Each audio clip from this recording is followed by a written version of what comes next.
Chapter 3. There was music from my neighbor's house through the summer nights. In his blue gardens, men and girls came and went like moths among the whisperings and the champagne and the stars. At high tide in the afternoon, I watched his guests diving from the tower of his raft or taking the sun on the hot sand of his beach, while his two motorboats slit the waters of the Sound, drawing aquaplanes over cataracts of foam.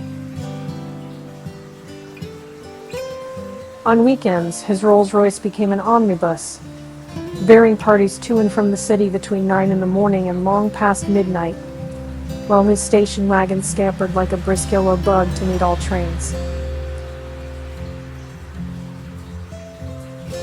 And on Mondays, 8 servants, including an extra gardener, toiled all day with mops and scrubbing brushes and hammers and garden shears, repairing the ravages of the night before. Every Friday, 5 crates of oranges and lemons arrived from a fruiterer in New York. Every Monday, these same oranges and lemons left his back door in a pyramid of pulpless halves. There was a machine in the kitchen which could extract the juice of 200 oranges in half an hour if a little button was pressed 200 times by a butler's thumb. At least once a fortnight, a corps of caterers came down with several hundred feet of canvas and enough colored lights to make a Christmas tree of Gatsby's enormous garden. On buffet tables, garnished with glistening hors d'oeuvre, spiced baked hams crowded against salads of harlequin designs, and pastry pigs and turkeys bewitched to a dark gold. In the main hall, a bar with a real brass rail was set up, and stocked with gins and mickers and with cordials, so long forgotten that most of his female guests were too young to know one from another. By 7 o'clock, the orchestra has arrived. No thin 5-piece affair, but a whole pitful of oboes and trombones and saxophones and viols and cornets and piccolos and low and high drums. The last swimmers have come in from the beach, now and are dressing upstairs. The cars from New York are parked 5 deep in the drive. And already, the halls and salons and verandas are gaudy with primary colors, and hair bobbed in strange new ways, and shawls beyond the dreams of Castile. The bar is in full swing, and floating rounds of cocktails permeate the garden outside, until the air is alive with chatter and laughter, and casual innuendo, and introductions forgotten on the spot, and enthusiastic meetings between women who never knew each other's names. The lights grow brighter as the earth loaches away from the sun, and now the orchestra is playing yellow cocktail music, and the opera voices pitches a key higher. Laughter is easier, minute by minute, spilled with prodigality, tipped out. At a cheerful word, the groups change more swiftly, swell with new arrivals, dissolve and form in the same breath already. There are wanderers, confident girls, who weave here and there among the stouter, and more stable become for a sharp, joyous moment the center of a group. And then, excited with triumph, glide on through the sea change of faces and voices and color under the constantly changing light. Suddenly, one of these gypsies, in trembling oboe, seizes a cocktail out of the air dumps it down for courage, and moving her hands like Frisco, dances out alone on the canvas platform. A momentary hush. The orchestra leader buries his rhythm obligingly for her, and there is a burst of chatter as the erroneous news goes around that she is Gilda Gray's understudy from the Follies. The party has begun. I believe that on the first night, I went to Gatsby's house. I was one of the few guests who had actually been invited. People were not invited. They went there. They got into automobiles which bore them out to Long Island, and somehow they ended up at Gatsby's door. Once there, they were introduced by somebody who knew Gatsby, and after that, they conducted themselves according to the rules of behavior associated with an amusement park. Sometimes they came and went without having met Gatsby at all.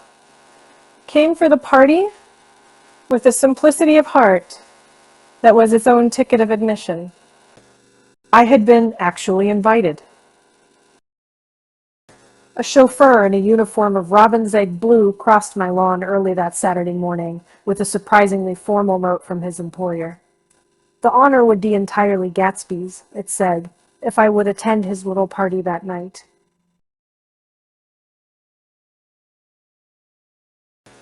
He had seen me several times, and had intended to call on me long before, but a peculiar combination of circumstances had prevented it. Signed Jay Gatsby, in a majestic hand. Dressed up in white flannels, I went over to his lawn a little after 7, and wandered around rather ill at ease among swirls and eddies of people I didn't know, though here and there was a face I had noticed on a commuting train.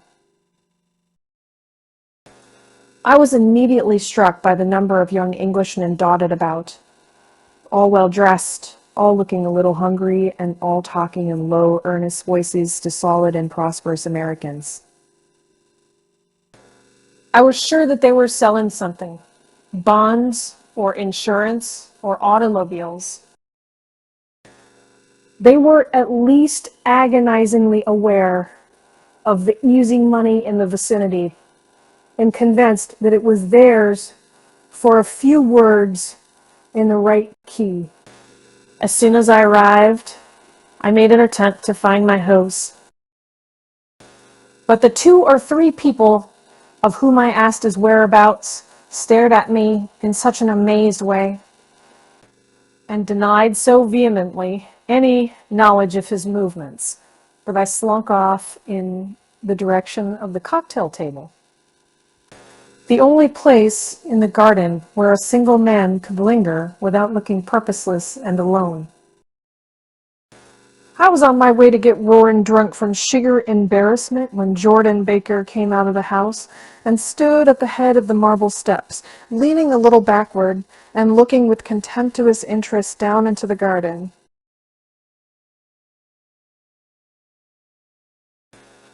Welcome or not, I found it necessary to attach myself to someone before I should begin to address cordial remarks to the passers-by.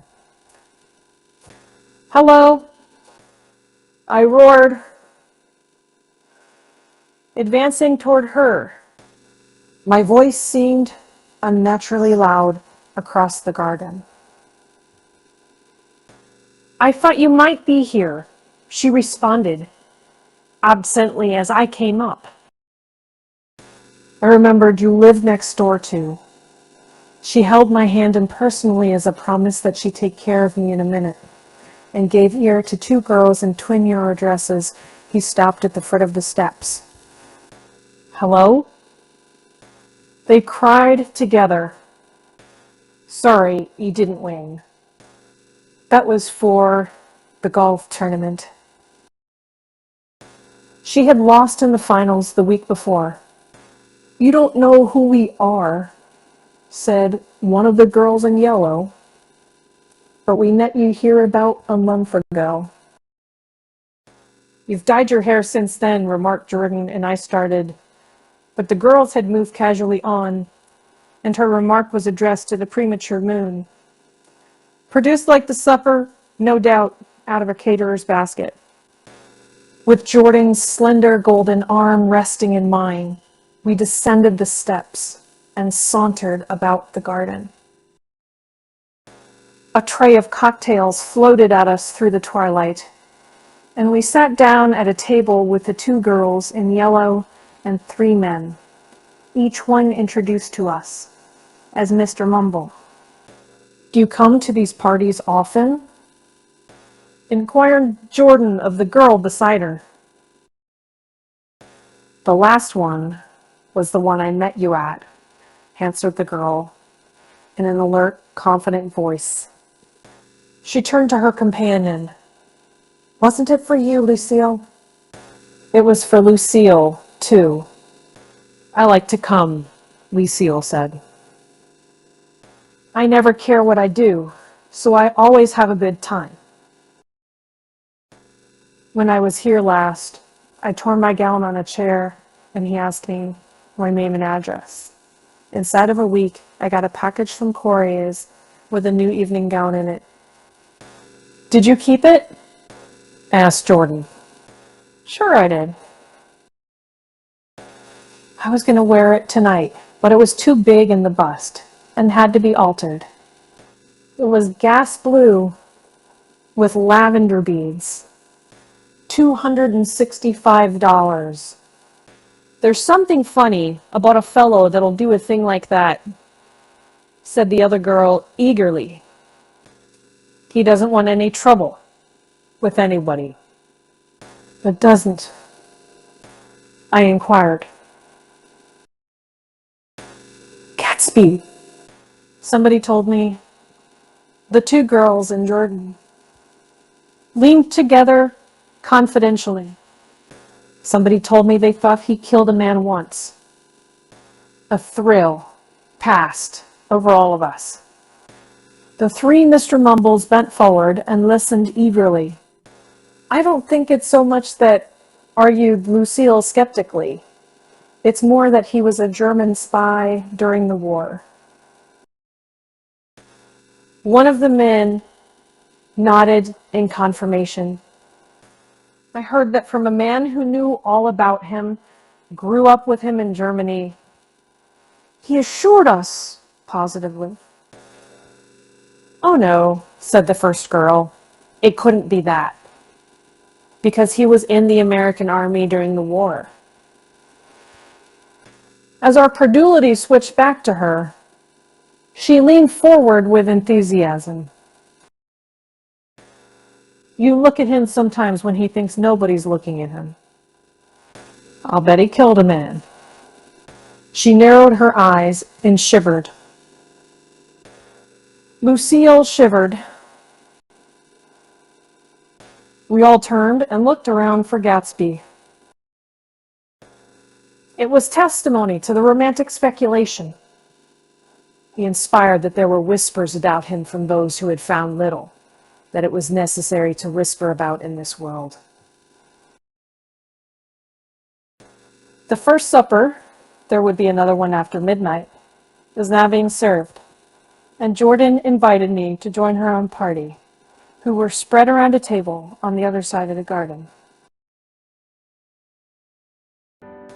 There were 3 married couples and Jordan's escort, a persistent undergraduate given to violent innuendo, and obviously under the impression that sooner or later Jordan was going to yield him up her person, to a greater or lesser degree. Instead of rambling, this party had preserved a dignified homogeneity and assumed to itself the function of representing the staid nobility of the countryside, East Egg condescending to West Egg, and carefully on guard against its spectroscopic gaiety. "Let's get out," whispered Jordan after a somehow wasteful and inappropriate half hour. "This is much too polite for me." We got up, and she explained that we were going to find the host, I had never met him, she said, and it was making me uneasy. The undergraduate nodded in a cynical, melancholy way. The bar, where we glanced first, was crowded. But Gatsby was not there. She couldn't find him from the top of the steps, and he wasn't on the veranda. On a chance, we tried an important-looking door and walked into a high Gothic library paneled with carved English oak and probably transported complete from some ruin overseas. A stout, middle-aged man with enormous owl-eyed spectacles was sitting somewhat drunk on the edge of a great table, staring with unsteady concentration at the shelves of books. As we entered, he wheeled excitedly around and examined Jordan from head to foot. "What do you think?" he demanded impetuously. "About what?" He waved his hand toward the bookshelves. "About that.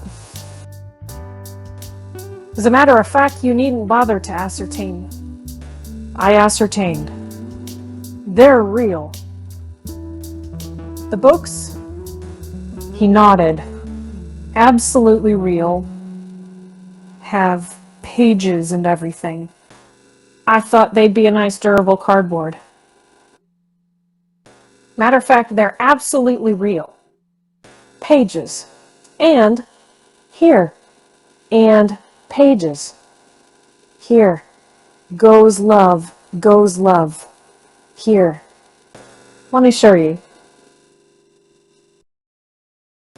Taking our skepticism for granted, he rushed to the bookcases and returned with Volume 1 of the Stoddard Lectures. "See," he cried triumphantly, "it's a bona fide piece of printed matter. They fooled me. This fellow's a regular Belasco. It's a triumph. What thoroughness! What realism!"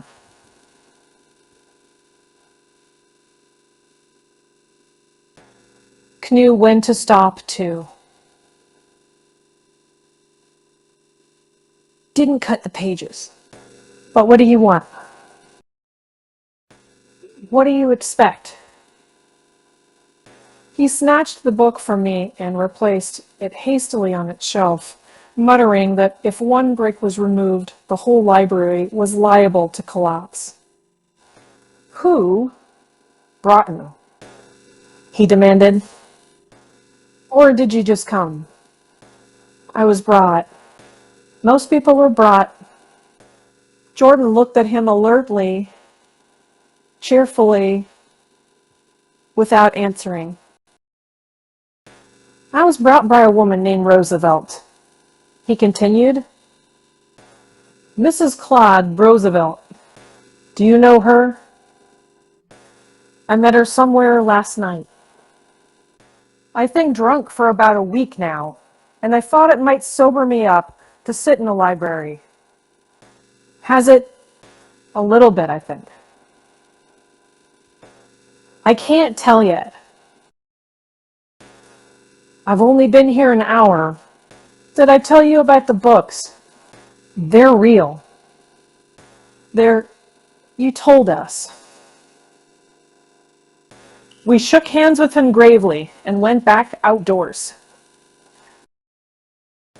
There was dancing now on the canvas in the garden. Old men pushing young girls backward in eternal graceless circles. Superior couples holding each other tortuously, fashionably, and keeping in the corners. And a great number of single girls dancing individually or relieving the orchestra for a moment of the burden of the banjo or the traps. By midnight, the hilarity had increased. A celebrated tenor had sung in Italian and a notorious contralto had sung in jazz, and between the numbers people were doing stunts all over the garden, while happy vacuous bursts of laughter rose toward the summer sky. A pair of stage twins, who turned out to be the girls in yellow, did a baby act in costume, and champagne was served in glasses bigger than finger bowls. The moon had risen higher, and floating in the sound was a triangle of silver scales, trembling a little to the stiff tea drip of the banjos on the wall. I was still with Jordan Baker. We were sitting at a table with a man of about my age and the rowdy little girl who gave way upon the slightest provocation to uncontrollable laughter. I was enjoying myself now. I had taken 2 finger bowls of champagne, and the scene had changed before my eyes into something significant, elemental, and profound. At a lull in the entertainment, the man looked at me and smiled. "Your face is familiar," he said politely. "Weren't you in the 1st Division during the war?" "Why, yes. I was in the 28th Infantry. I was in the 16th until June 1908. I knew I'd seen you somewhere before." We talked for a moment about some wet, gray little villages in France. Evidently, he lived in this vicinity, for he told me that he had just bought a hydroplane and was going to try it out in the morning. "Want to go with me, old sport?" "Just near the shore, along the Sound." "What time?" "Any time that suits you best." It was on the tip of my tongue to ask his name, when Jordan looked around and smiled. "Having a gay time now?" she inquired. "Much better." And I turned again to my new acquaintance. This is an unusual party for me. I haven't even seen the host. "I live over there." I waved my hand at the invisible hedge in the distance, and this man, Gatsby, sent over his chauffeur with an invitation. For a moment, he looked at me as if he failed to understand. "I'm Gatsby," he said suddenly.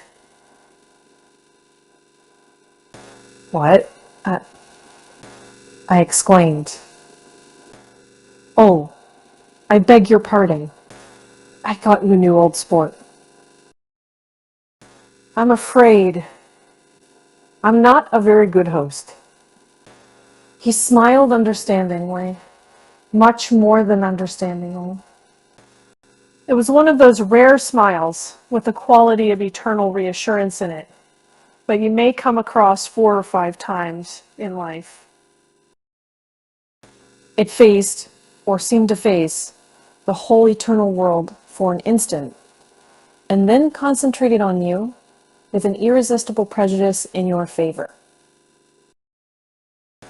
It understood you just so far as you wanted to be understood, believed in you as you would like to believe in yourself, and assured you that it had precisely the impression of you that at your best you hoped to convey. Precisely at that point it vanished, and I was looking at an elegant young roughneck, a year or 2 over 30, whose elaborate formality of speech just missed being absurd.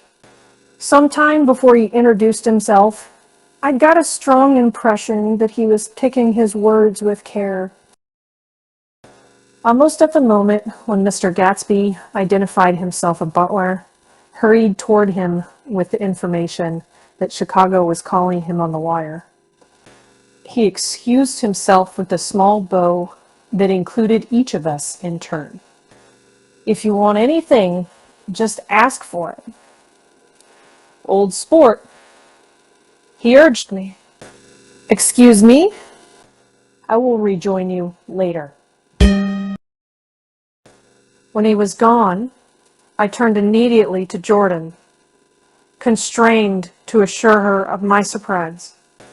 I had expected that Mr. Gatsby would be a florid and corpulent person in his middle years. Who is he? I demanded. Do you know? He's just a man named Gatsby. Where is he from, I mean? And what does he do? Now you're started on the subject, she answered with a wan smile. Well, he told me once he was an Oxford man. A dim background started to take shape behind him. But at her next remark, it faded away. However, I don't believe it. Why not? I don't know, she insisted. I just don't think he went there. Something in her tone reminded me of the other girls I think who killed a man, and had the effect of stimulating my curiosity. I would have accepted, without question, the information that Gatsby sprang from the swamps of Louisiana or from the lower east side of New York. That was comprehensible. But young men didn't. At least in my provincial inexperience, I believe they didn't just coolly out of nowhere and by a palace on Long Island Sound. Anyhow, he gives large parties, said Jordan, changing the subject with an urban distaste for the concrete. And I like large parties. They're so intimate. At small parties, there isn't any privacy. There was the boom of the bass drum, and the voice of the orchestralier rang out suddenly above the echolalia of the garden. Ladies and gentlemen, he cried, at the request of Mr. Gatsby, we're going to play for you. Mr. Vladimir Kastov's latest work, which attracted so much attention at Carnegie Hall last May. If you read the papers, you know there was a big sensation. He smiled with jovial condescension and added, some sensation, whereupon everybody laughed. The piece is known, he concluded lustily, as Vladimir Tostov's Jazz History of the World. The nature of Mr. Tostov's composition eluded me, because just as it began, my eyes fell on Gatsby, standing alone on the Martha steps and looking from one group to another with approving eyes. His tan skin was drawn attractively tight on his face, and his short hair looked as though it were trimmed every day.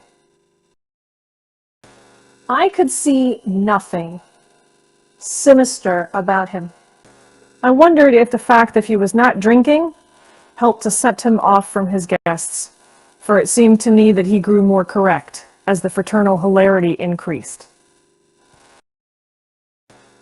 When the jazz history of the world was over, girls were putting their heads on men's shoulders in a puppyish, convivial way. Girls were swooning backward, playfully, into men's arms, even into groups, knowing that someone would arrest their falls. But no one swooned backward on Gatsby, and no French bob touched Gatsby's shoulder, and no singing quartets were formed with Gatsby's head for one link. I beg your pardon. Gatsby's butler was suddenly standing beside us. Miss Baker? He inquired. I beg your pardon, but Mr. Gatsby would like to speak to you alone. Right with me? She exclaimed in surprise. Yes, madame? She got up slowly, raising her eyebrows at me in astonishment. and followed the butler towards the house.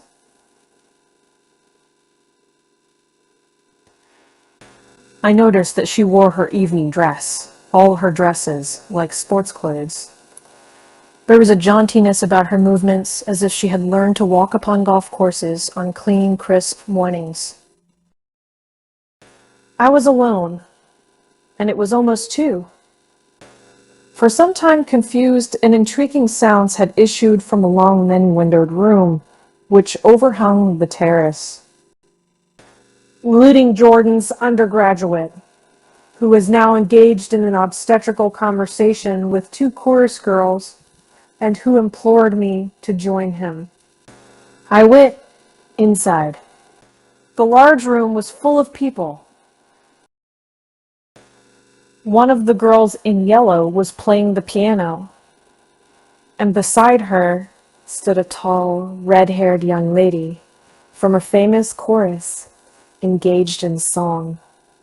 She had drunk a quantity of champagne, and during the course of her song, she had decided ineptly that everything was very, very sad.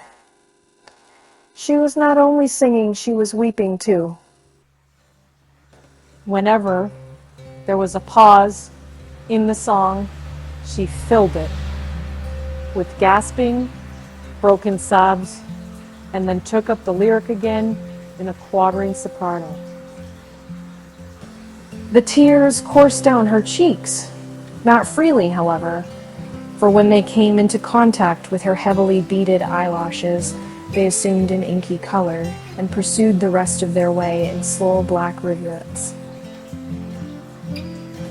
A humorous suggestion was made that she sing the notes on her face, whereupon she threw up her hands, sank into a chair, and went off into a deep Venus sleep. She had a fight with a man who says he's her husband, explained a girl at my elbow. I looked around. Most of the remaining women were now having fights with men said to be their husbands. Even Jordan's party, the quartet from East Egg, were rent asunder by dissension. One of the men was talking with curious intensity to a young actress, and his wife, after attempting to laugh at the situation in a dignified and indifferent way, broke down entirely and resorted to flank attacks. At intervals, she appeared suddenly, having sighed like an angry diamond, and hissed, "You promised," into his ear. The reluctance to go home was not confined to wayward men. The hall was at present occupied by 2 deplorably sober men and their highly indignant wives. The wives were sympathizing with each other in slightly raised voices. Whenever he sees I'm having a good time, he wants to go home. Never heard anything so selfish in my life. We're always the first ones to leave. So are we. Or we're almost the last tonight, said one of the men sheepishly. The orchestra left half an hour ago. In spite of the wives' agreement that such malevolence was beyond credibility, the dispute ended in a short struggle, and both wives were lifted, kicking, into the night. As I waited for my hat in the hall, the door of the library opened, and Jordan Baker and Gatsby came out together. He was saying some last word to her, but the eagerness in his manner tightened abruptly into formality as several people approached him to say goodbye. Jordan's party were calling impatiently to her from the porch, but she lingered for a moment to shake hands. "I've just heard the most amazing thing," she whispered. "How long were we in there?" "Why, about an hour." "It was simply amazing," she repeated abstractedly. But I swore I wouldn't tell it, and here I am, tantalizing you. She yawned, gracefully in my face.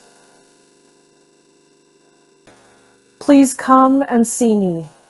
Phone book, under the name of Mrs. Sigourney Howard. My aunt. She was hurrying off. As she talked, her brown hand waved, a jaunty salute, as she melted into her party at the door. Rather ashamed that on my first appearance I had stayed so late, I joined the last of Gatsby's guests, who were clustered around him. I wanted to explain that I'd hunted for him early in the evening, and to apologize for not having known him in the garden. Don't mention it, he enjoined me eagerly. Don't give it another thought, old sport. The familiar expression held no more familiarity than the hand which reassuringly brushed my shoulder. And don't forget we're going up in the hydroplane tomorrow morning at 9 o'clock. Ben the butler, behind your shoulder. Philadelphia wants you on the phone, sir. All right. In a minute. Tell them. I'll be right there. Good night. Good night. Good night. He smiled, and suddenly there seemed to be a pleasant significance in having been among the last to go, as if he had desired it all the time. Good night, old sport. Good night. But as I walked down the steps, I saw that the evening was not quite over. 50 feet from the door, a dozen headlights illuminated a bizarre and tumultuous scene. In the ditch beside the road, right side up, but violently shorn of one wheel, rested a new coupe, which had left Gatsby's drive not 2 minutes before. The sharp jut of a wall accounted for the detachment of the wheel, which was now getting considerable attention from half a dozen curious chauffeurs. However, as they had left their cars blocking the road, a harsh, discordant din from those in the rear had been audible for some time, and added to the already violent confusion of the scene. A man in a long duster had dismounted from the wreck, and now stood in the middle of the road, looking from the car to the tire, and from the tire to the observers in a pleasant, puzzled way. See? He explained. It went in the ditch. The fact was infinitely astonishing to him, and I recognized first the unusual quality of wonder, and then the man. It was the late patron of Gatsby's library. How did it happen? He shrugged his shoulders. I know nothing, whatever, about mechanics, he said, decisively. But how did it happen? Did you run into the wall? Don't ask me, said Owl Eyes, washing his hands of the whole matter. I know very little about driving, next to nothing. It happened, and that's all I know. Well, if you're a poor driver, you oughtn't to try driving at night. But I wasn't even trying. He explained indignantly. I wasn't even trying. An odd hush fell upon the bystanders.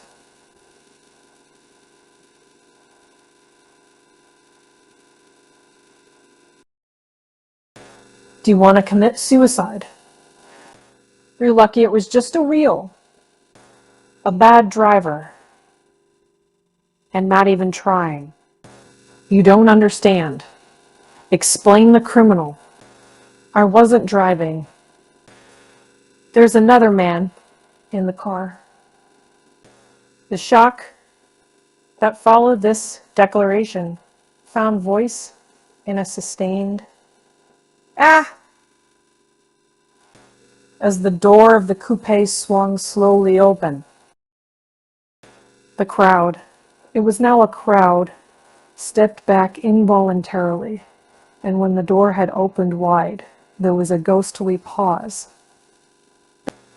Then, very gradually, part by part, a pale, dangling individual stepped out of the wreck, pawing tentatively at the ground with a large, uncertain dancing shoe.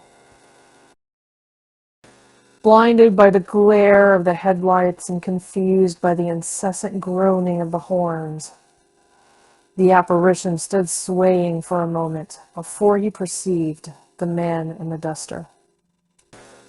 "What's matter?" he inquired calmly. "Did we run out of gas?" "Look!" Half a dozen fingers pointed at the amputated heel. He stared at it for a moment, and then looked upward, as though he suspected that it had dropped from the sky. "It came off. Someone explained." He nodded. "At first, I did not notice we'd stopped." A pause.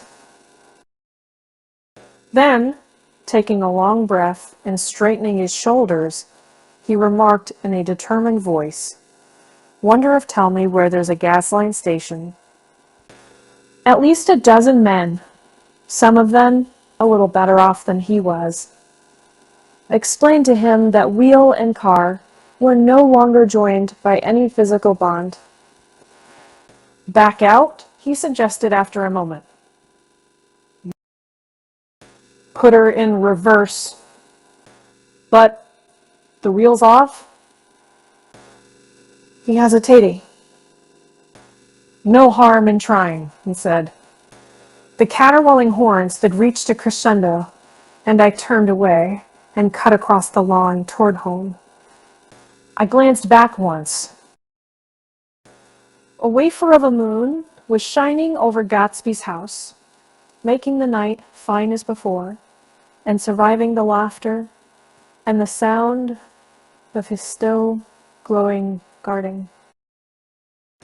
A sudden emptiness seemed to flow now from the windows and the great doors, endowing with complete isolation the figure of the host who stood on the porch, his hand up in a formal gesture of farewell. Reading over what I have written so far, I see I have given the impression that the events of 3 nights, several weeks apart, were all that absorbed me. On the contrary, they were merely casual events in a crowded summer, and until much later, they absorbed me infinitely less than my personal affairs. Most of the time I worked. In the early morning, the sun threw my shadow westward as I hurried down the white chasms of lower New York to the property trust. I knew the other clerks and young bond salesmen by their first names, and lunched with them in dark, crowded restaurants, on little pig sausages and mashed potatoes and coffee. I even had a short affair with a girl who lived in Jersey City and worked in the accounting department.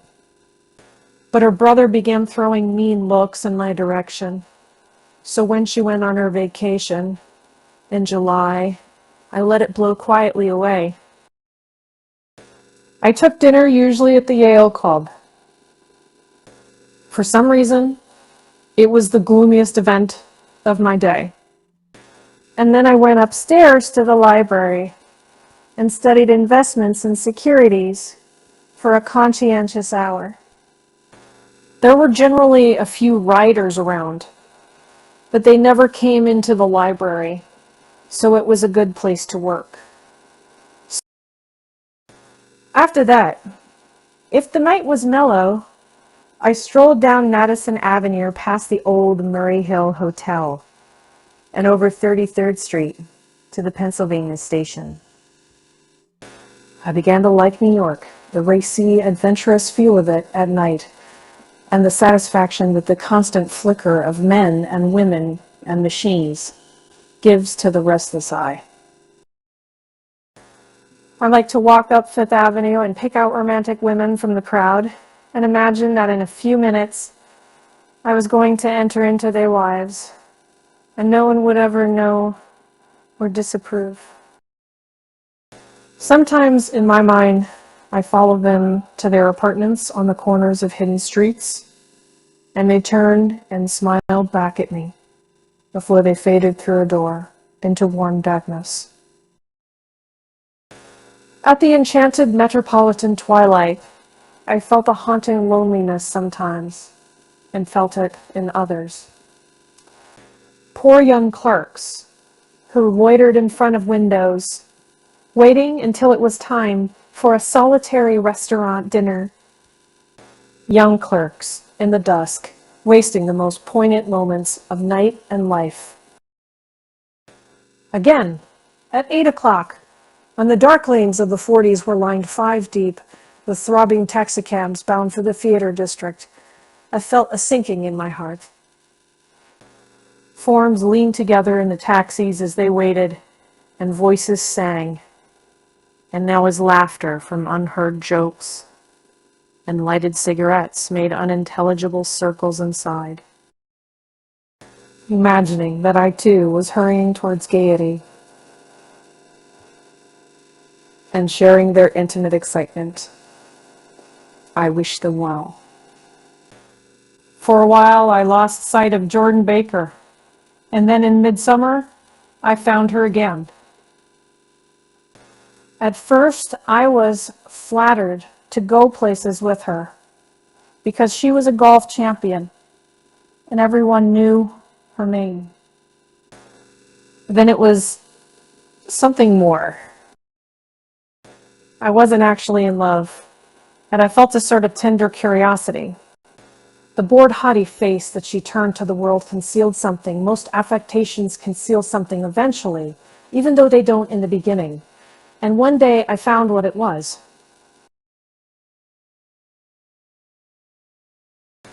When we were on a house party together up in Warwick, she left a borrowed car out in the rain with the top down, and then lied about it. And suddenly I remembered the story about her that had eluded me that night at Daisy's. At her first big golf tournament, there was a row that nearly reached the newspapers, a suggestion that she had moved her ball from a bad lie in the semifinal round. The thing approached the proportions of a scandal, then died away.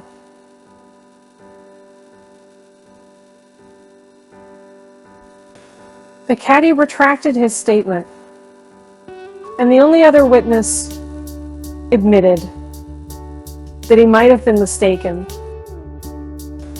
The incident and the name had remained together in my mind. Jordan Baker instinctively avoided clever, shrewd men. And now I saw that this was because she felt safer on a plane where any divergence from a code would be thought impossible. She was incurably dishonest. She wasn't able to endure being at a disadvantage, and given this unwillingness, I suppose she had begun dealing in subterfuges when she was very young in order to keep that cool. It made no difference to me.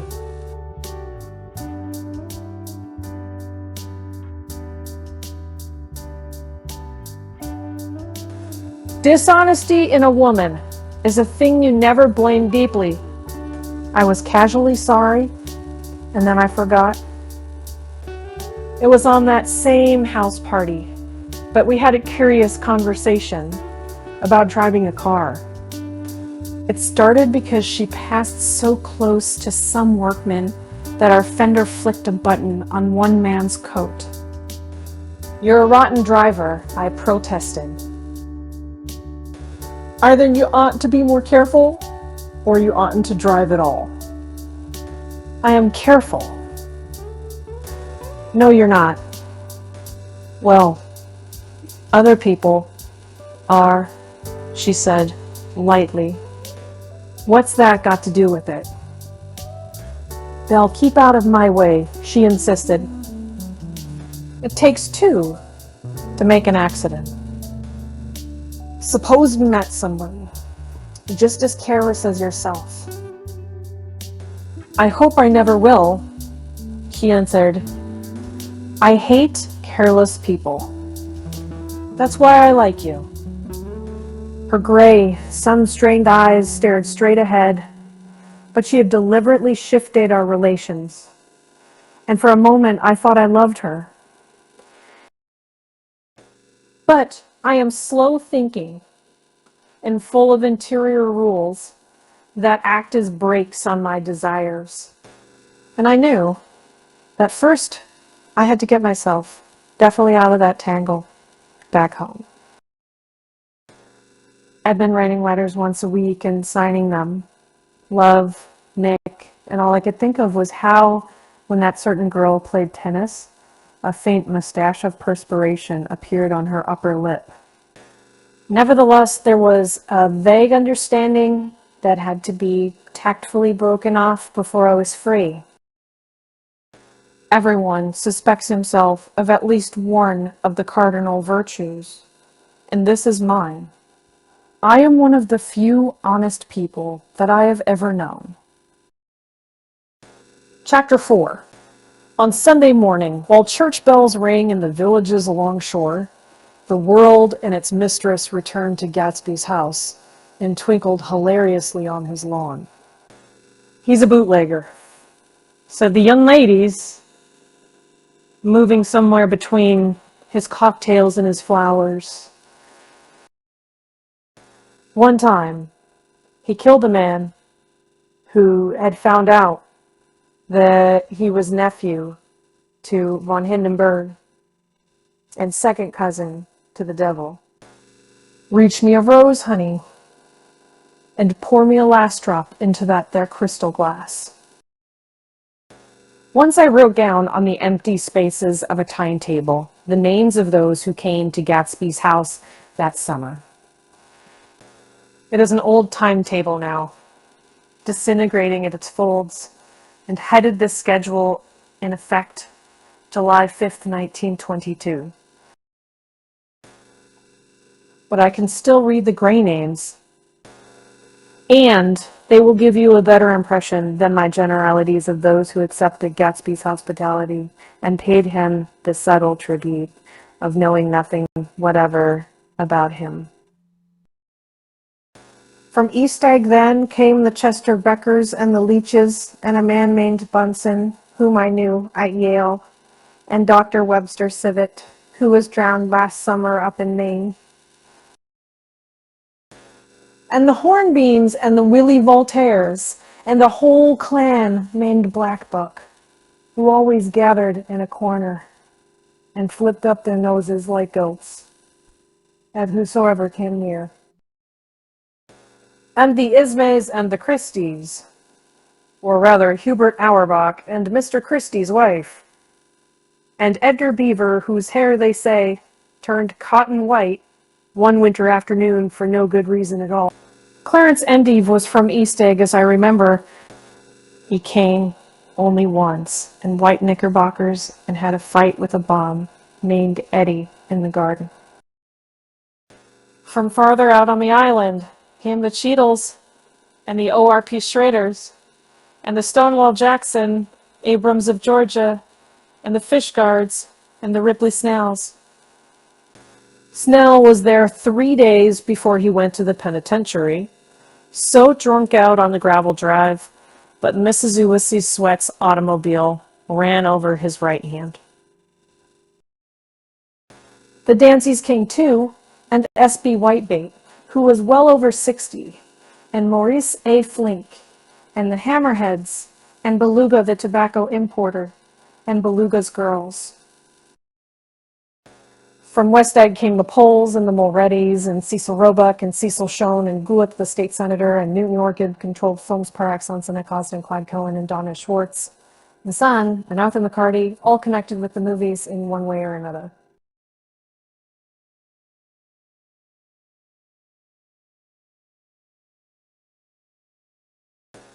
And the Catlips and the Bembergs and G. Earl Muldoon, brother to that Muldoon, who afterward strangled Da Fontano, the promoter, came there, and Ed Legros and James B. Rot Gut, Ferret, and the Dijons, and Ernest Lilly, they came to gamble. And when Ferret wandered into the garden, it meant he was cleaned out. An associated traction would have to fluctuate profitably next day. A man named Klipspringer was there so often that he became known as the Boarder. I doubt if he had any other home. Of theatrical people, there were Desways and Horace O'Donovan, and Lester Meyer, and George Duckweed, and Francis Fold. Also from New York were the Cromes and the Backhissens and the Benekers and Russell Betty and the Corrigans and the Kellehers and the Scullys and S.W. Belcher and the Smirkeys and the young Quinns divorced now and Henry L. Palmetto, who killed himself by jumping in front of a subway train in Times Square.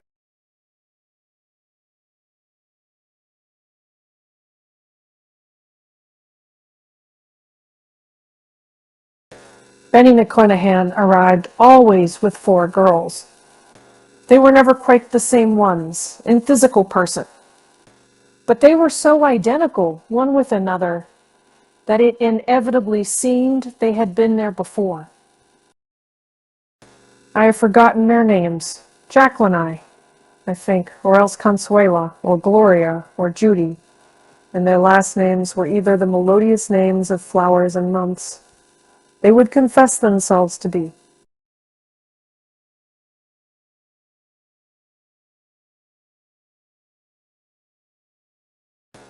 In addition to all these, I can remember that Faustina O'Brien came there at least once. And the Baedeker girls, and young Brewer, who had his nose shot off in the war.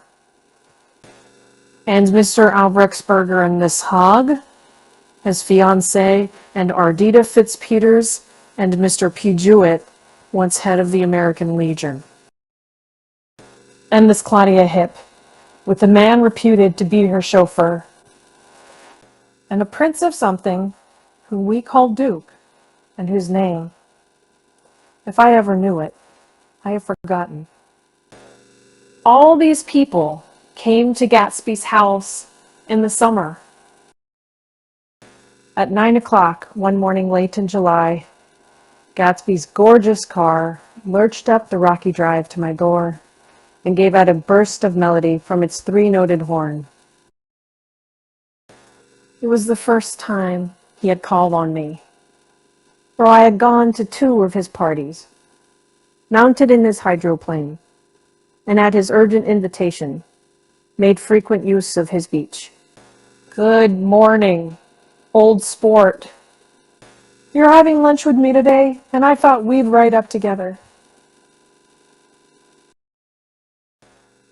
He was balancing himself on the dashboard of his car with that resourcefulness of movement that is so peculiarly American, that comes, I suppose, with the absence of lifting work in youth, and even more with the formless grace of our nervous, sporadic games.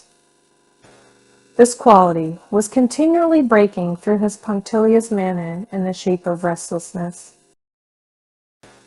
He was never quite still. There was always a tapping foot somewhere, or the impatient opening and closing of a hand. He saw me, looking with admiration at his car. It's pretty, isn't it, old sport? He jumped off to give me a better view.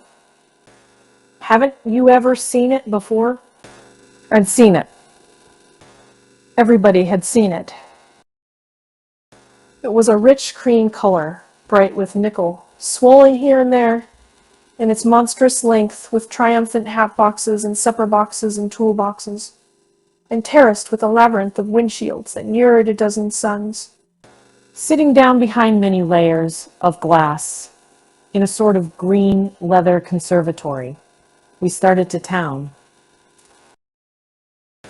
I had talked with him perhaps half a dozen times in the past month, and found, to my disappointment, that he had little to say. So my first impression that he was a person of some undefined consequence had gradually faded, and he had become simply the proprietor of an elaborate roadhouse next door. And then came that disconcerting ride. We hadn't reached West Egg Village before Gatsby began leaving his elegant sentences unfinished and slapping himself indecisively on the knee of his caramel-colored suit. "Look here, old sport," he broke out surprisingly. "What's your opinion of me, anyhow?" A little overwhelmed, I began the generalized evasions which that question deserves. "But I'm going to tell you something about my life," he interrupted. "I don't want you to get a wrong idea of me from all these stories you hear." So he was aware of the bizarre accusations that flavored conversation in his halls. I'll tell you God's truth. His right hand suddenly ordered divine retribution to stand by. I am the son of some wealthy people in the Middle West. All dead now. I was brought up in America, but educated at Oxford, because all my ancestors have been educated there for many years. It is a family tradition. He looked at me sideways, and I knew why Jordan Baker had believed he was lying. He hurried the phrase "educated at Oxford," or swallowed it, or choked on it, as though it had bothered him before. And with this doubt, his whole statement fell to pieces, and I wondered if there wasn't something a little sinister about him, after all. "What part of the Middle West?" I inquired casually. "San Francisco." "I see. My family all died, and I came into a good deal of money." His voice was solemn, as if the memory of that sudden extinction of a clan still haunted him. For a moment, I suspected that he was pulling my leg, but a glance at him convinced me otherwise. After that, I lived like a young Raja in all the capitals of Europe: Paris, Venice, Rome, collecting jewels, chiefly rubies, hunting big game, painting little things for myself only, and trying to forget. With an effort, I managed to restrain my incredulous laughter. The very phrases were worn so threadbare that they evoked no image except that of a turbaned character kneading sawdust at every pore, as he pursued a tiger through the Bois de Boulogne. Then came the war. Old sport. It was a great relief, and I tried very hard to die, but I seemed to bear an enchanted life. I accepted a commission as first lieutenant when it began. In the Oregon forest, I took the remains of my machine gun battalion so far forward that there was a half-mile gap on either side of us, where the infantry couldn't advance.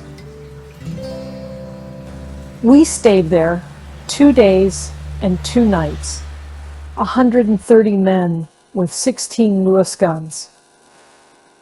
And when the infantry came up at last, they found the insignia of 3 German divisions among the piles of dead. I was promoted to be a major, and every allied government gave me a decoration, even Montenegro, little Montenegro, down on the Adriatic Sea. Little Montenegro. He lifted up the words and nodded at them with his smile. The smile comprehended Montenegro's troubled history and sympathized with the brave struggles of the Montenegrin people. It appreciated fully the chain of national circumstances which had elicited this tribute from Montenegro's warm little heart. My incredulity was submerged in fascination now. It was like skimming hastily through a dozen magazines. He reached in his pocket and a piece of metal, slung on a ribbon, fell into my palm. That's the one from Montenegro.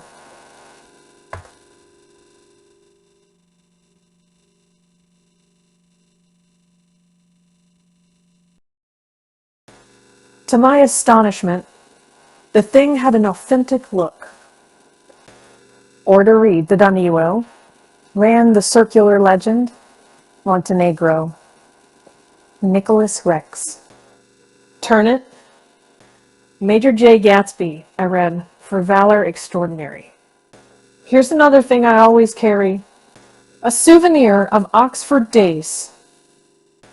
It was taken in Trinity Quad. The man on my left is now the Earl of Doncaster.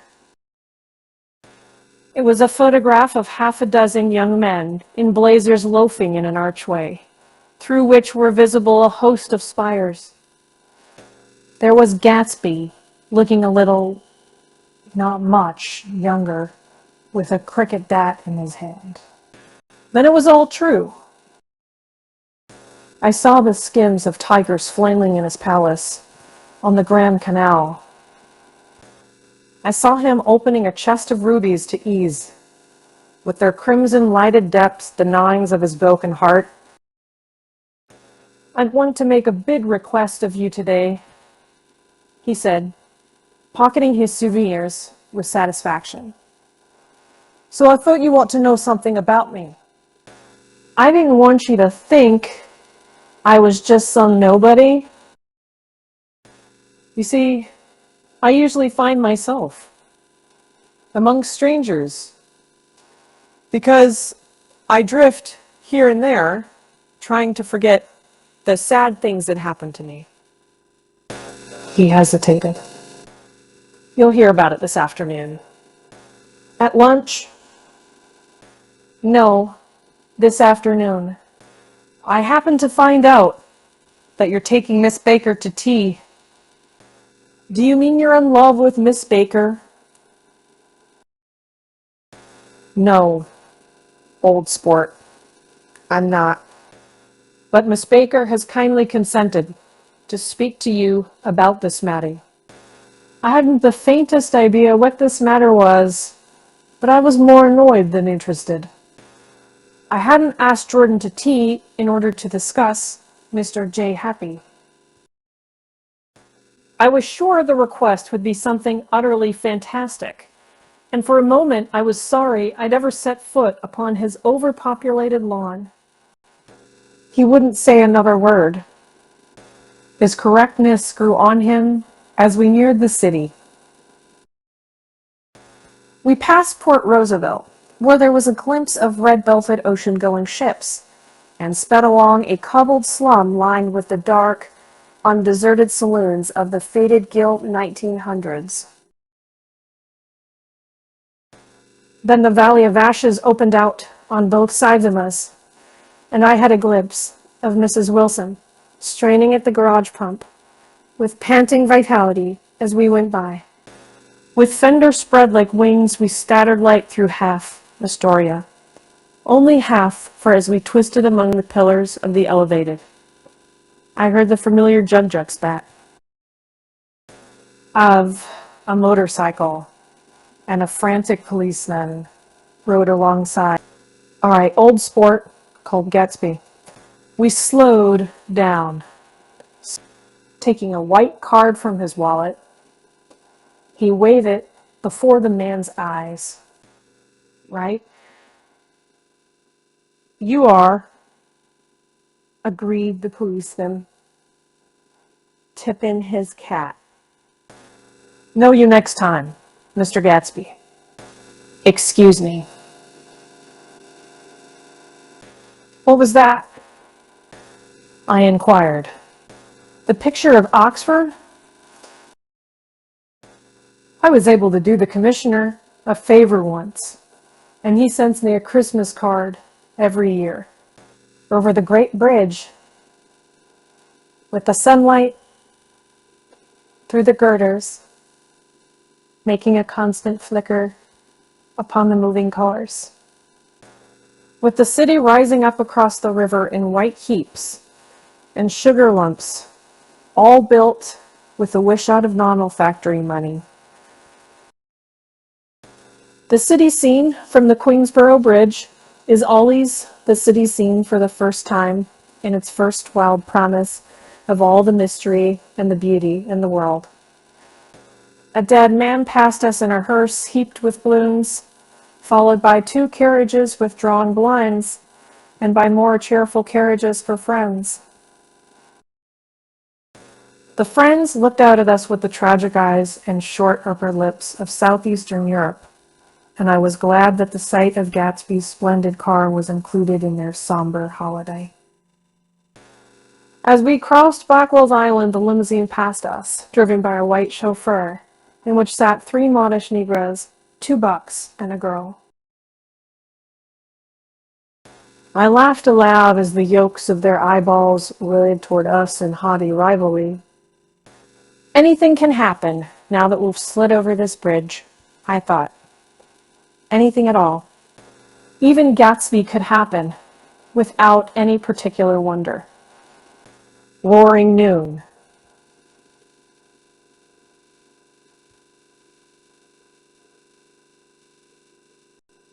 In a well-fanned 42nd Street cellar, I met Gatsby for lunch. Blinking away the brightness of the street outside, my eyes picked him out obscurely in the anteroom, talking to another man. Mr. Carraway, this is my friend, Mr. Wolfsheim. A small, flat-nosed Jew raised his large head and regarded me with 2 fine growths of hair, which luxuriated in either nostril. After a moment, I discovered his tiny eyes in the half-darkness. So, I took one look at him, said Mr. Wolfsheim, shaking my hand earnestly. And what do you think I did? What? I inquired politely. But evidently, he was not addressing me, for he dropped my hand and covered Gatsby with his expressive nose. I handed the money to Catspaw, and I said, all right, Catspaw, don't pay him a penny till he shuts his mouth. He shut it, then, and there. Gatsby took an arm of each of us and moved forward into the restaurant, whereupon Mr. Wolfsheim swallowed in a sentence he was starting and lapsed into a somnambulatory abstraction. Highballs? Asked the head waiter. This is a nice restaurant here, said Mr. Wolfsheim, looking at the Presbyterian nymphs on the ceiling. But I like across the street better. Yes, highballs, agreed Gatsby, and then to Mr. Wolfsheim. It's too hot over there. Hot and small, yes, said Mr. Wolfsheim, but full of memories. Aguria written. What place is that? I asked. The old metropole. The old metropole, brooded Mr. Wolfsheim gloomily, filled with faces dead and gone. Filled with friends, gone now forever, I can't forget. So long as I live in the night, they shot Rosie Rosenthal there. It was 6 of us at the table, and Rosie had eat and drunk a lot all evening. When it was almost morning, the waiter came up to him with a funny look and says somebody wants to speak to him outside. "All right," says Rosie, and begins to get up, and I pulled him down in his chair. "Let the bastards come in here if they want you, Rosie, but don't you. So help me, move outside this room." It was 4 o'clock in the morning then, and if we'd have raised the blinds, we would have seen daylight. "Did he go?" I asked innocently. "Sure he went." Mr. Wolfsheim's nose flashed at me indignantly. He turned around in the door and says, "Don't let that waiter take away my coffee." Then he went out on the sidewalk, and they shot him 3 times in his full belly and drove away. 4 of them were electrocuted. I said, remembering. 5 with Becker. His nostrils turned to me in an interested way. "I understand you're looking for a business connection." The juxtaposition of these 2 remarks was startling. Gatsby answered for me. "Oh no," he exclaimed, "this isn't the man." "No?" Mr. Wolfsheim seemed disappointed. "This is just a friend. I told you we'd talk about that some other turn." "I beg your pardon," said Mr. Wolfsheim. "I had a wrong man." A succulent hash arrived, and Mr. Wolfsheim, forgetting the more sentimental atmosphere of the old metropole, began to eat with ferocious delicacy. His eyes, meanwhile, roved very slowly all around the room. He completed the arc by turning to inspect the people directly behind. I think that, except for my presence, he would have taken one short glance beneath our own table. "Look here, old sport," said Gatsby, leaning toward me. "I'm afraid I made you a little angry this morning in the car." There was the smile again, but this time I held out against it. "I don't like mysteries," I answered, "and I don't understand why you won't come out frankly and tell me what you want." "Why has it all got to come to Miss Baker?" "Oh, it's nothing underhand," he assured me. "Miss Baker's a great sportswoman, you know, and she'd never do anything that wasn't all right." Suddenly, he looked at his watch, jumped up, and hurried from the room, leaving me with Mr. Wolfsheim at the table. "He has to telephone," said Mr. Wolfsheim, following him with his eyes. "Fine fellow, isn't he? Handsome to look at, and a perfect gentleman." "Yes.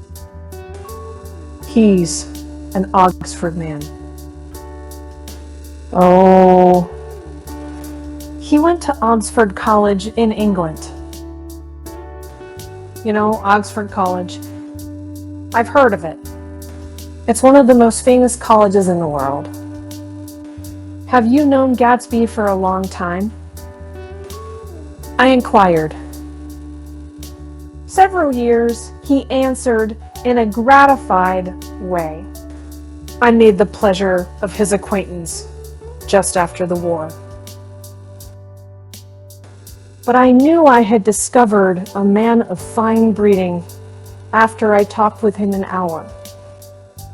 I said to myself, there's the kind of man you'd like to take home and introduce to your mother and sister." He paused. "I see you're looking at my cuff buttons.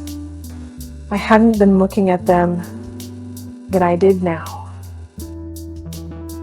They were composed of oddly familiar pieces of ivory. Finest specimens of human molars, he informed me.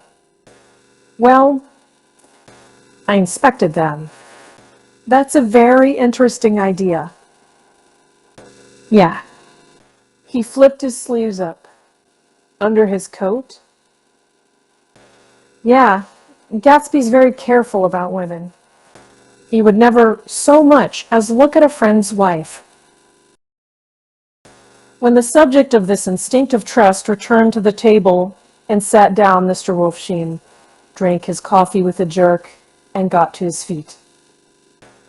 I have enjoyed my lunch, he said, and I'm going to run off from you two young men before I outstay my welcome. Don't hurry, Meyer, said Gatsby, without enthusiasm. Mr. Wolfsheim raised his hand in a sort of benediction. You're very polite, but I belong to another generation, he announced solemnly. You sit here and discuss your sports and your young ladies and your... He supplied an imaginary noun with another wave of his hand. As for me, I am 50 years old, and I won't impose myself on you any longer. As he shook hands and turned away, his tragic nose was trembling. I wondered if I had said anything to offend him. He becomes very sentimental sometimes, explained Gatsby. This is one of his sentimental days. He's quite a character around New York, a denizen of Broadway. Who is he, anyhow? An actor? No. A dentist? Meyer Wolfsheim? No. He's a gambler. Gatsby hesitated, then added coolly, he's the man who fixed the World Series back in 1919. Fixed the World Series? I repeated. The idea staggered me. I remembered, of course, that the World Series had been fixed in 1919, but if I had thought of it at all, I would have thought of it as a thing that merely happened, the end of some inevitable chain. It never occurred to me that one man could start to play with the faith of 50 million people, with the single-mindedness of a burglar blowing a safe. How did he happen to do that? I asked after a minute.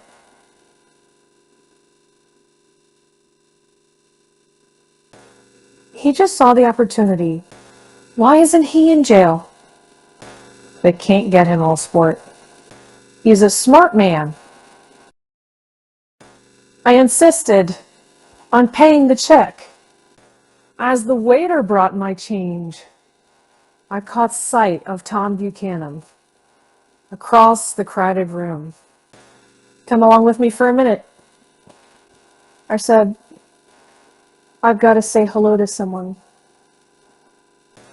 When he saw us, Tom jumped up and took half a dozen steps in our direction. Where have you been? And he demanded, eagerly. Daisy's furious because you haven't called up. This is Mr. Gatsby, Mr. Buchanan. They shook hands briefly, and a strained, unfamiliar look of embarrassment came over Gatsby's face. Have you been, anyhow? Demanded Tom of me. How'd you happen to come up this far to eat?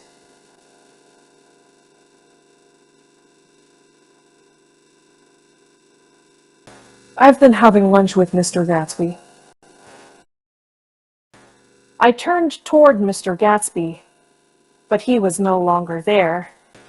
One October day in 1917.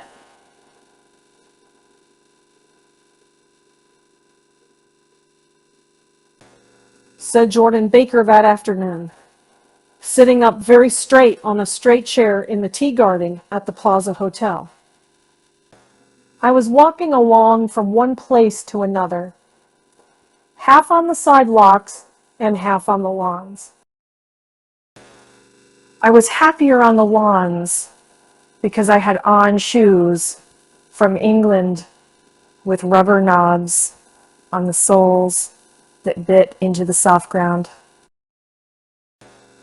I had on the new plaid skirt also, that blew a little in the wind. And whenever this happened, the red, white, and blue banners in front of all the houses stretched out stiff and said, "Tut, tut, tut, tut," in a disapproving way. The largest of the banners and the largest of the lawns belonged to Daisy Faye's house. She was just 18, 2 years older than me, and by far the most popular of all the young girls in Move. She dressed in white and had a little white roadster. And all day long, the telephone rang in her house, and excited young officers from Camp Taylor demanded the privilege of monopolizing her that night. Anyways, for an hour, when I came opposite her house that morning, her white roadster was beside the curb, and she was sitting in it with a lieutenant I had never seen before. They were so engrossed in each other that she didn't see me until I was 5 feet away. "Hello, Jordan," she called unexpectedly. "Please come here." I was flattered that she wanted to speak to me because of all the older girls I admired her most. She asked me if I was going to the Red Cross to make bandages. I was. Well then, would I tell them that she couldn't come that day?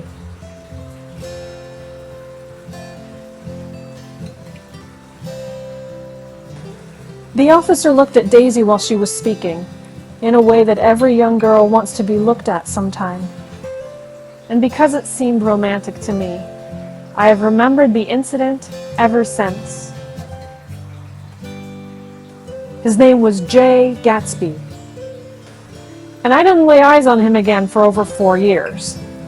Even after I'd met him on Long Island, I didn't realize it was the same man.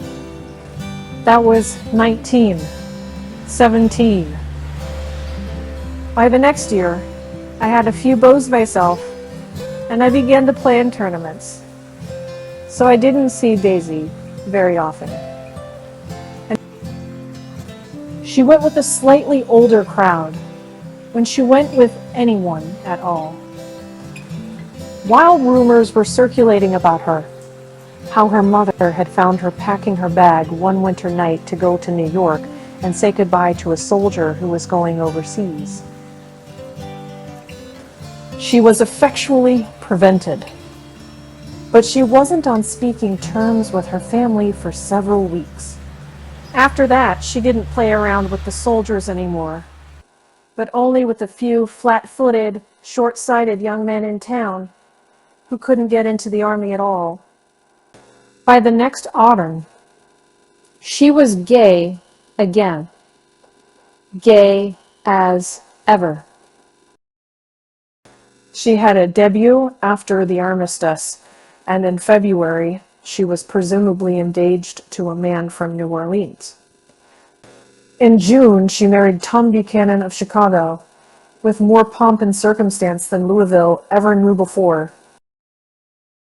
He came down with 100 people in 4 private cars and hired a whole floor of the Mulbach Hotel. And the day before the wedding, he gave her a string of pearls valued at $350,000. When I was a bridesmaid.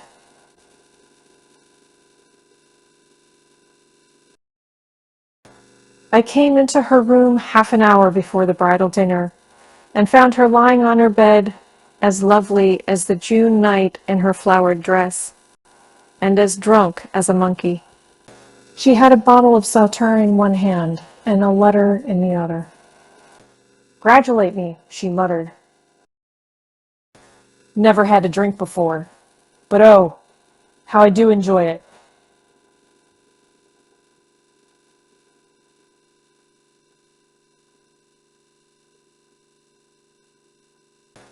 "What's the matter, Daisy?" "Oh, yeah."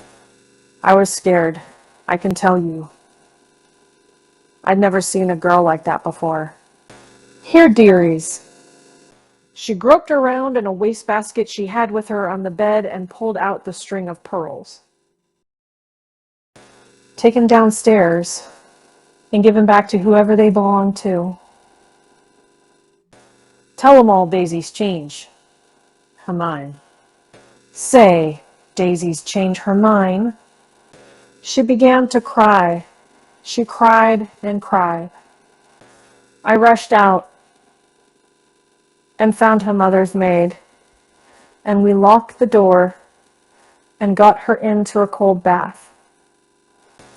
She wouldn't let go of the letter. She took it into the tub with her and squeezed it up in a wet ball, and only let me leave it in the soap dish when she saw that it was coming to pieces like snow. But she didn't say another word. We gave her spirits of ammonia and put ice on her forehead and hooked her back into her dress. And half an hour later, when we walked out of the room, the pearls were around her neck and the incident was over. Next day, at 5 o'clock, she married Tom Buchanan without so much as a shiver, and started off on a 3 months trip to the South Seas.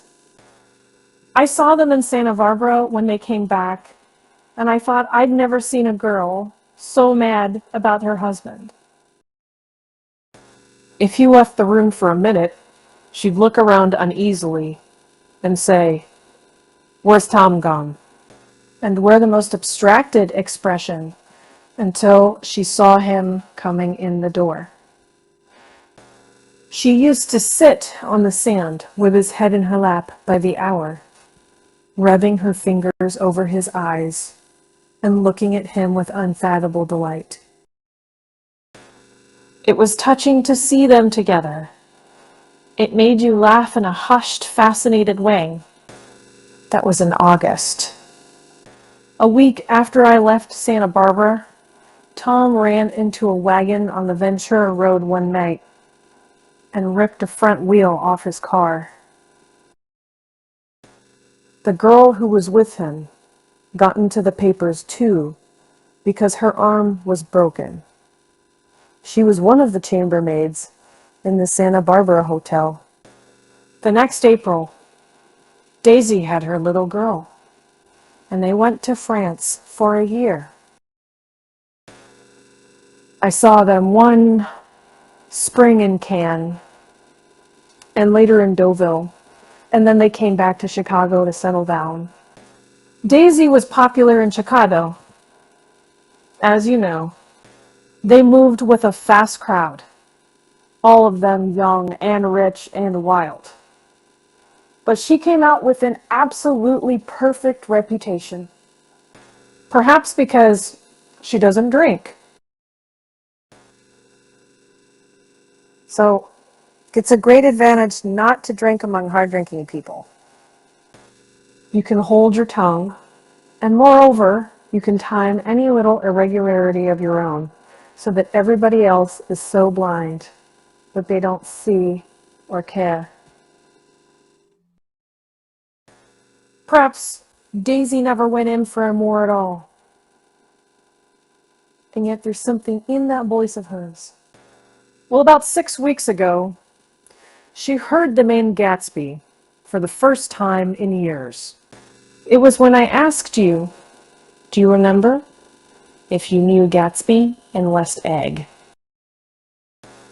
After you had gone home, she came into my room and woke me up and said, "What Gatsby?" And when I described him, I was half asleep. She said in the strangest voice that it must be the man she used to know. It wasn't until then that I connected this Gatsby with the officer in her white car. When Jordan Baker had finished telling all this, we had left the plaza for half an hour and were driving in a Victoria through Central Park. The sun had gone down behind the tall apartments of the movie stars in the West 50s, and the clear voices of children already gathered like crickets on the grass rose through the hot twilight.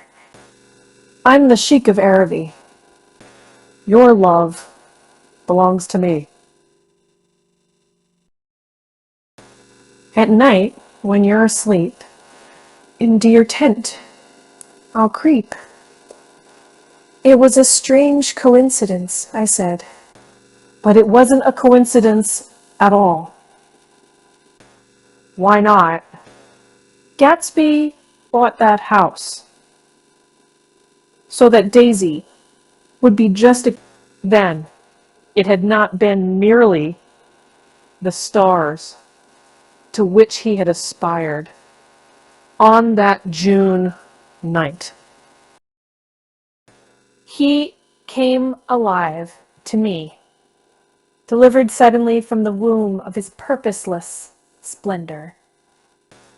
He wants to know, continued Jordan, if you'll invite Daisy to your house some afternoon, and then let him come over.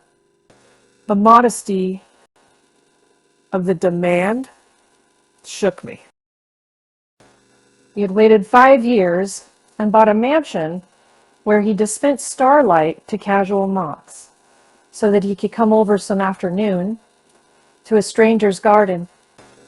And I have to know all this before he could ask such a little thing. He's afraid. He's waited so long. He thought you might be offended. You see, he's regular tough underneath it all. Something worried me. Why didn't he ask you to arrange a meeting? He wants her to see his house, she explained. And your house is right next door. Oh.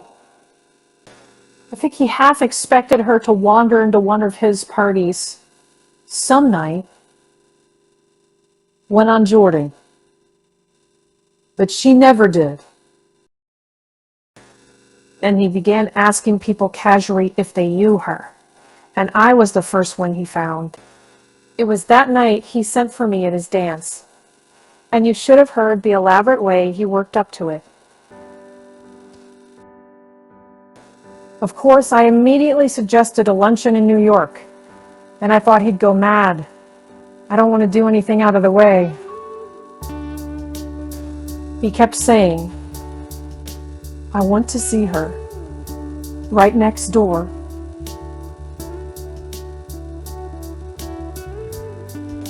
When I said you were a particular friend of Tom's, he started to abandon the whole idea. He doesn't know very much about Tom, though he says he's read a Chicago paper for years, just on the chance of catching a glimpse of Daisy's name. It was dark now. And as we dipped under a little bridge, I put my arm around Jordan's golden shoulder and drew her toward me and asked her to dinner. Suddenly, I wasn't thinking of Daisy and Gatsby anymore, but of this clean, hard, limited person who dealt in universal skepticism and who leaned back jauntily just within the circle of my arm. A phrase began to beat in my ears with a sort of heady excitement.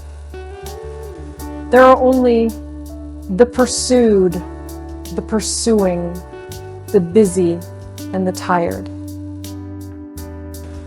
And Daisy ought to have something in her life, murmured Jordan to me.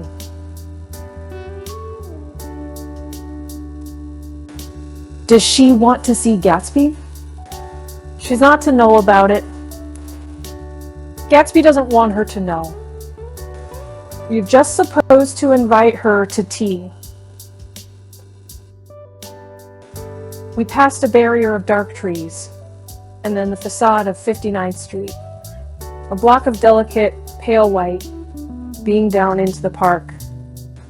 Unlike Gatsby and Tom Buchanan, I have no girl whose disembodied face floated along the dark cornices and blinding signs, and so I drew up the girl beside me, tightening my arms. Her wan, scornful mouth smiled, and so I drew her up again closer, this time to my face.